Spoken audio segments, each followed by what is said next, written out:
सरायकेला से बीजेपी विधायक और पूर्व सीएम चंपाई सोरेन 22 दिसंबर से संथाल के दौरे पर रहेंगे। न्यूज 11 भारत से खास बातचीत में चंपाई सोरेन ने कहा है कि बांग्लादेशी घुसपैठ का मुद्दा सामाजिक मुद्दा है और इसके लिए संघर्ष जारी रहेगा। जनवरी से आंदोलन की शुरुआत होगी। चंपाई सोरेन ने आगे ये भी कहा है कि विधानसभा चुनाव में कई स्तर पर चूक हुई है। हम अपनी बात आदिवासियों के बीच सही तरीके से नहीं रख पाए हैं।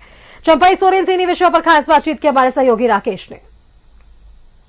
की 28 रिजर्व सीटों में से 27 सीटों पर बीजेपी पूरी तरीके से इस चुनाव में फ्लॉप साबित हुई। इकलौते चंपईदा रहे जिन्होंने अपनी सीट पर कमल खिलाने में कामयाबी हासिल की। हमारे साथ इस वक्त खास बातचीत करने के लिए चंपईदा राज्य के पूर्व मुख्यमंत्री, बीजेपी के बड़े चेहरे। दादा, पहले तो आपको बधाई कि कम से कम एक सीट रिजर्व सीट आपने निकाल ली। अभी आगे के लिए हम लोग को सोचना है। दादा, पूरा जो परिणाम रहा, जो मैंडेट रहा आप लोग का, कमी कहाँ रह गई, चूक कहाँ हो गई आप लोगों से?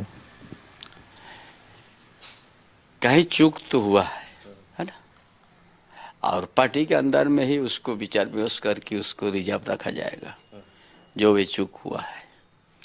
दादा, किस स्तर पर चूक हो गया? आपको क्या लगता है? आप भी बड़े अनुभवी नेता हैं, 40 सालों से ज़्यादा का आपका राजनीतिक का अनुभव है। आपने क्या एनालिसिस किया कि किस स्तर पर चूक हो गया? वही तो हम बता रहे हैं, चूक हुआ है, उसको सार्वजनिक नहीं किया जाएगा, है ना। वो पार्टी के अंदर में ही हम लोग विचार करके उसको रणनीति के साथ आगे बढ़ेंगे।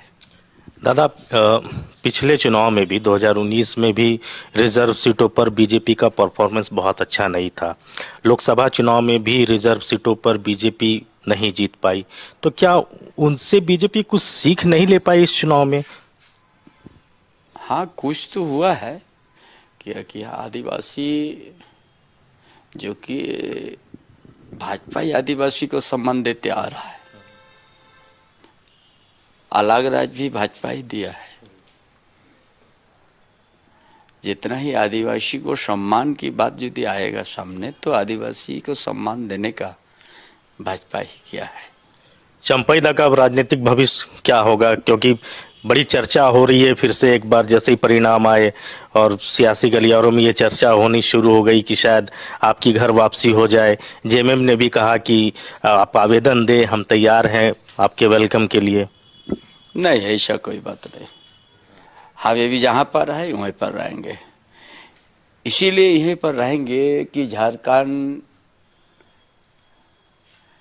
झारखंड को ये भी बचाना बड़ा जरूरी है, और भाजपा से ही उस चीज़ को हम उठा सकते हैं, समाधान का रास्ता निकल सकता है।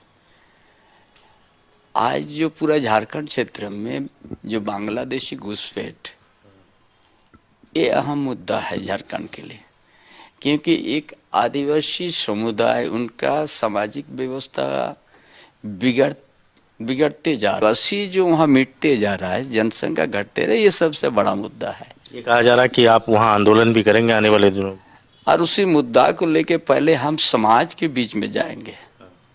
पहले समाज का उस इतिहास और 1855 1755 का इतिहास को हम पलट के उसको दिखा देंगे कि भाई ये लड़ाई क्यों हुआ था। फिर हम विपक्ष में है, और कभी एक समय झारखंड आंदोलन से हम यहाँ तक पहुँचा है। अभी यदि हम इस चीज़ को देखते हुए हम चुप रहेंगे तो हमारा ऊपर भी एक सवाल उठेगा। तो दादा, आंदोलन आप कब से करेंगे? हम तो बोल चुका है, जनवरी फरवरी से हमारा शुरुआत होगा। ऐसे ही हम 22 दिसंबर को संताल पगड़ा स्थापना दिवस में भगुनाडी भी जा रहा है, जामताड़ा भी जा रहा है। दादा, आपने कहा घुसपैठ को लेकर अभी भी आप लोग उसी तरीके से आप लोग की लड़ाई जारी रहेगी, लेकिन जनता ने तो नकार दिया ना दादा। जो मैंडेट मिला उसमें तो साफ लग रहा है कि जिस बात को आप लेकर बढ़े थे उसको जनता ने नकार दिया। जनता नकार दिया कि जनता नहीं समझ पाया, ये तो बात की बात है, लेकिन हमारा आदिवासी समाज तो महसूस कर रहा है कि हमारा जमीन के ऊपर में कोई बाहर से आके दखल करते जा रहा है। हमारा बहू बेटी के साथ शादी करके वहाँ पर जमाई टोला बन रहा है, वहाँ का एसपीटी एक्ट भी उल्लंघन हो रहा है। ये तो आदिवासी समाज के बीच में उठ रहा है सवाल।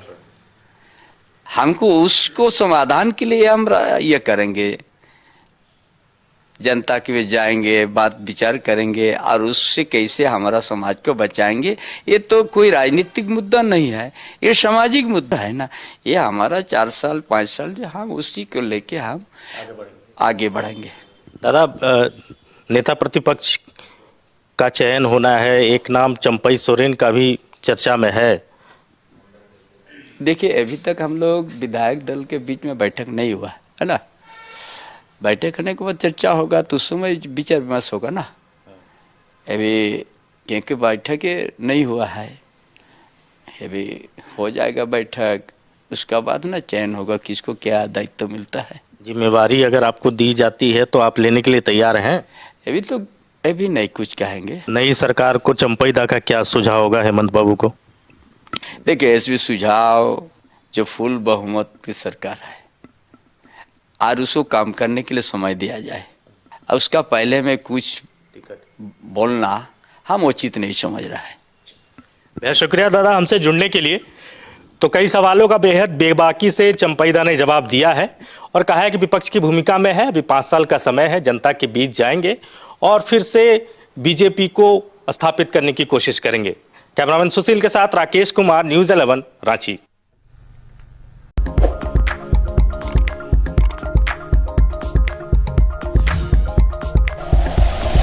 Like and share videos, subscribe करें हमारा चैनल और प्रेस करें बेल आइकॉन। न्यूज़ 11 भारत, सच है तो दिखेगा।